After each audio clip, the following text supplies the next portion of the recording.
New video tonight shows a closer look at that fiery crash which left a semi dangling off the interstate bridge today. Miraculously, the driver made it out of the semi before it came crashing down below. And just before 8:45 tonight, the lanes finally opened back up after that crash happened around 10:30 this morning. And thanks for joining us on the night team. I'm Connie Leonard. The crash happened in the same spot in Spaghetti Junction that saw 3 separate semi crashes in one weekend back in May. Our night teams, Clarice Shaley and photojournalist Aspen Hester, spoke to the responding towing company that now has the remains of that truck in its lot. Today we're very lucky. It seems phenomenal to me. Thank God he's alive. A terrifying situation. The charred remains of a Friday semi-crash now sit in a suburban towing lot, and the smell of the fiery blaze still lingers in an incident that could have ended a lot worse. It's crazy. Video obtained by WHAS11 shows the semi-truck as flames devour it after exiting the Kennedy Bridge going south on I-65. When we seen it, it was hanging upside down, engulfed in flames, which is quite alarming in itself. Kyle Goff works with Suburban Towing, a company that responds to a lot of crashes in this specific area. He worked the 3 that happened Derby weekend, including one where the driver had to be rescued from the dangling cab.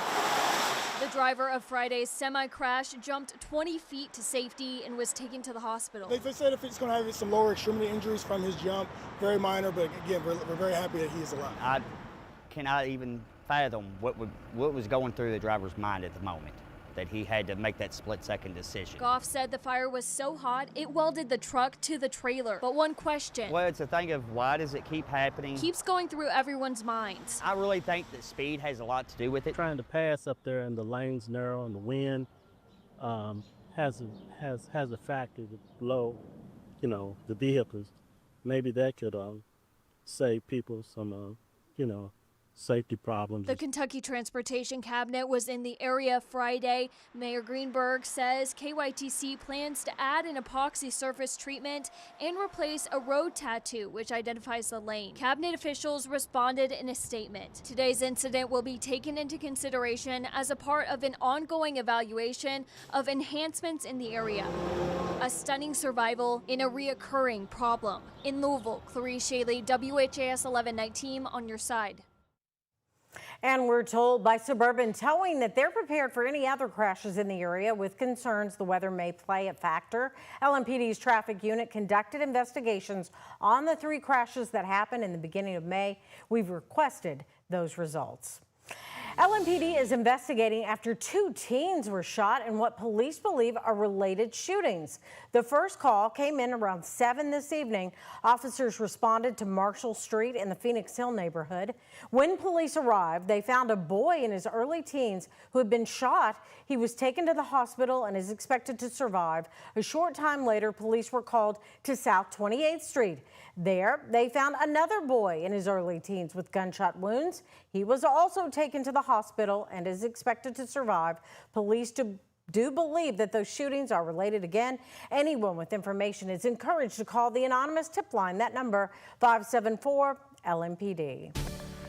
Well, we had a little rain out there tonight, but nothing like the showers that we had earlier today, Mallory. Oh, yeah. We had that heavy downpour right around 1 p.m., 2 o'clock this afternoon in Louisville. And since then, we did dry out for the most part in the Louisville metro area down to the south as well. We had more thunderstorms in southern Indiana, but those continued to weaken as they pushed off to the northeast. You can see there's still some activity on the big picture radar, especially far off to our west and southwest. So we will be tracking that through the overnight hours. But in terms of how much rainfall we picked up today, we had, of course, a wide range of totals, anywhere between 1/10 or 2/10 of an inch to over an inch of rainfall and some of those heavier downpours. Right now, we are dry across Louisville. Temperatures are in the low to mid 70s, but dew points are in the upper 60s, and your air temperature cannot drop below the dew point. So we won't get cooler than the upper 60s tonight, and relative humidity stays high. Your hour-by-hour futurecast here, the cluster of storms off to our southwest will continue to lift to the northeast and weaken as they do so.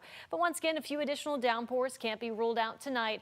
Better chance for scattered showers and thunderstorms you can see arrives off and on throughout the day on Saturday, primarily during the afternoon and evening hours. But of course, we will talk much more about our Father's Day forecast and take a full look at our 7-day forecast. That's coming up shortly. Connie? All right, thanks, Mallory.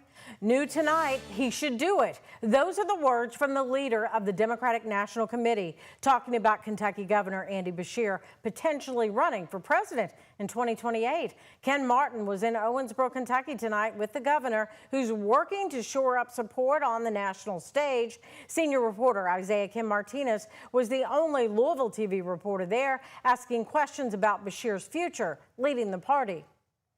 Wearing a gold pin on his lapel with Beshear stamped on a map of the United States. Don't read too much into it, guys. It's too late now. Jeez Louise, come on now. Ken Martin in Owensboro, Kentucky insists it's not an endorsement. If he wants to run, he should. He's a great guy. He's a wonderful governor. I've known him a long time. I've helped raise money for him up in Minnesota in the past. I've always liked Governor Beshear. Martin, who calls himself a friend of Governor Andy Beshear's, is the man now leading the Democratic National Committee through the 2028 presidential race. He says winning over the next 4 years will go through the South. Does that include Andy Beshear running for president in 28? Well, you know what? We've got a lot of great candidates that are thinking about it. I certainly hope he does. Martin at one point arm in arm taking pictures with Beshear ahead of the Kentucky Democratic Party's Forward Together dinner. That we might not have elections in Kentucky this year, but we need to win the governor's election in Virginia and New Jersey.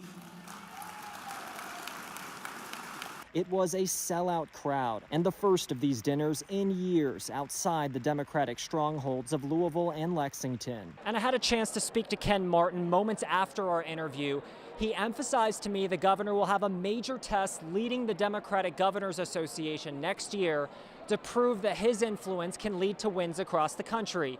Martin believes if he does that, he could be among a small group of potential contenders in 2028. 28 will come. Right? But we can't forget that we have to win in 25 and 26. Beshear has also suggested that any decision on a potential run for the White House would likely have to come after 2026. Do you think he's going to run? I have no clue. It's more a question for Coleman. You know, certainly, he gave a great speech tonight. He's done wonderful things here in Kentucky, and if that's something him and his family want to do, go for it. He should do it. Whether Beshear's in the Democratic blueprint for 2028 and beyond will be something to watch closely. In Owensboro, Isaiah Kim Martinez, WHAS11 on your side. Beshear continues to push his pre-K for all initiative for Kentucky. However, he's facing significant pushback from state Republicans. We spoke with State Representative Jason Nemes of Middletown. He tells us, I can't imagine that anything has changed. The governor knows this and is just playing politics. The infrastructure isn't there. Well, Representative Daniel Grossberg has filed a new lawsuit claiming the ethics investigation against him is a retaliatory move. Grossberg is currently under investigation by the House Ethics Commission after multiple women accused him of sexual harassment. Now, in a new lawsuit filed today, Grossberg claims the investigation is a retaliatory measure for his support of Israel. The lawsuit says House Democrats have suppressed Grossberg's speech ever since he introduced a resolution condemning Hamas and its 2023 attack on Israel. We asked Governor Beshear about this latest suit. He is not a victim. He should resign. Daniel Grossberg needs to work on himself and not work in Frankfurt.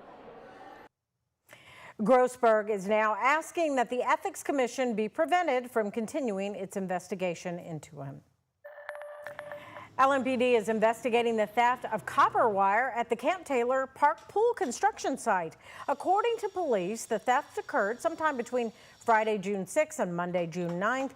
LMPD says thieves stole several items, including copper materials that had been installed above the rafters. Police say the theft appears to have taken place over a long period of time and involved multiple people.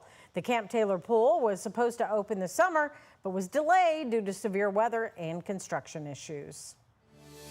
In the Smoketown neighborhood, advocates are hoping to kick off a safe summer for youth hosting a block party. It was held at the newly opened Smoketown Community Center.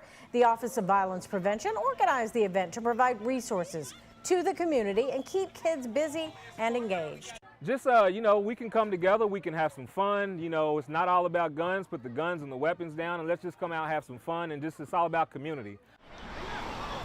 The Smoketown Community Center is run by Blueprint 502 and just opened last month. The center has spaces for youth programming, a makerspace, and somewhere for students to go during the day, including those finishing their high school diploma online.